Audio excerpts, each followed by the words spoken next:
La société pétrolière australienne Invictus Energy a annoncé qu'un rapport indépendant effectué sur les réserves de la région de Mukuyu du projet gazier de Cabora Bassa au Zimbabwe indique que la zone abrite désormais des réserves récupérables de 20 000 milliards de pieds cubes de gaz. À cela s'ajoutent 845 millions de barils de condensat, soit au total près de 4,3 milliards de barils équivalent pétrole.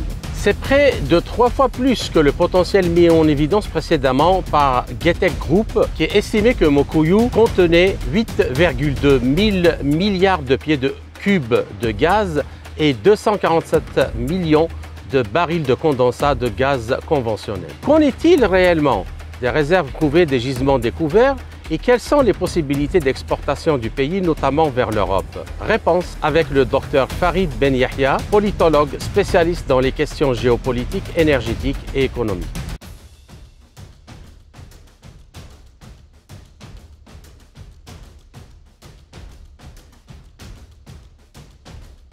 La première des choses, lorsqu'on parle sur le pétrole au niveau du Zimbabwe et dans la région du Nusarabané, donc une région qui n'est pas vraiment riche en gaz ou en pétrole. Ça, c'est des experts qui le disent. La quantité, peut-être, c'est une quantité pas très importante, peut-être qu'elle suffirait pour quelques centrales électriques. Mais ça ne permet pas au Zimbabwe d'être un pays exportateur du pétrole et du gaz pour le moment. Donc, tout ce qui a été découvert dans cette région-là ne donne pas, je dirais, un espoir actuellement d'investissement pour les grandes compagnies européennes, américaines ou asiatiques. Par contre, la situation qui se trouve actuellement au Zimbabwe, c'est que le prix du gaz et du pétrole est presque à doubler. Il y a eu des manifestations, il y a c'est-à-dire une inflation très galopante, pas beaucoup d'investissements, le prix a été très mal géré sur le plan agricole. C'est une nationalisation qui a été faite, c'est vrai, mais on n'a pas donné de résultats adéquats. Donc le Zimbabwe se trouve dans une situation qui, je dirais, n'est pas vraiment appréciable sur le plan économique ou sécuritaire. Donc, peut-être il y aura d'autres recherches plus sérieuses, ce qu'ils vont découvrir ou pas, on sait.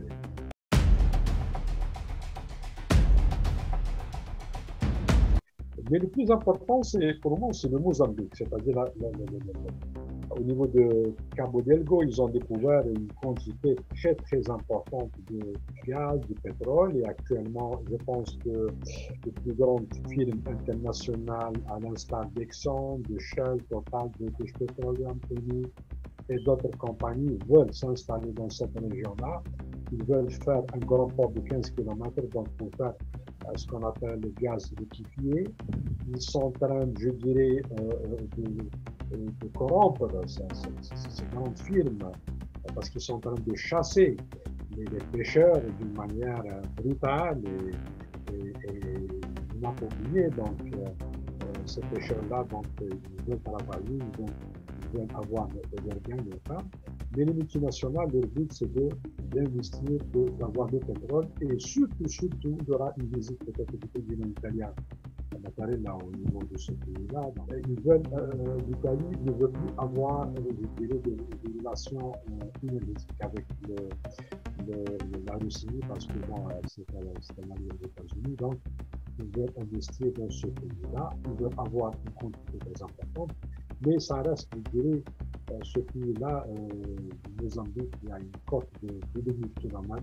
Néanmoins, j'espère que le peuple du Zimbabwe, de Mozambique, profite de cette manne pétrolière pour se développer parce que en tant qu'expert, s'il n'y aura pas le combat contre la corruption, et bien ce pays-là ne se développe pas.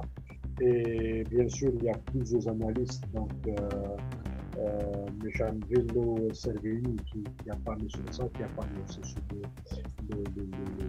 la Libye, donc il y a des manifestations aussi au niveau de certains pays qui ont interdit la vente de ce pétrole parce que ça profite aux multinationales. Plus, mais nous, qu'est-ce qu'on veut? On veut que ces multinationales profitent, mais pas au détriment des peuples. Les peuples africains ont le droit de bénéficier de leur pétrole et gaz, de se développer sur le plan économique, sur le plan social, sur le plan culturel et sur tous les plans. Donc, je dirais le Mozambique, c'est à travers ça. Il y a peut-être aussi des combats pratiqués entre les uns et les autres. Ils sont en train de chasser aussi des pêcheurs dans cette région-là. Il y a peut-être de mauvaises choses, de liquidation contre certains responsables, certains pêcheurs pour les faire évacuer.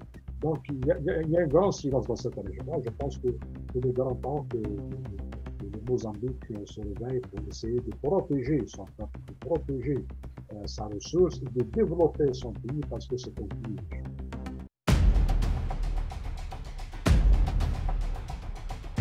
Néanmoins, cette relation entre le Zimbabwe et le Mozambique, je pense qu'ils essayent de détourner l'opinion publique et l'opinion de certains responsables politiques africains sur le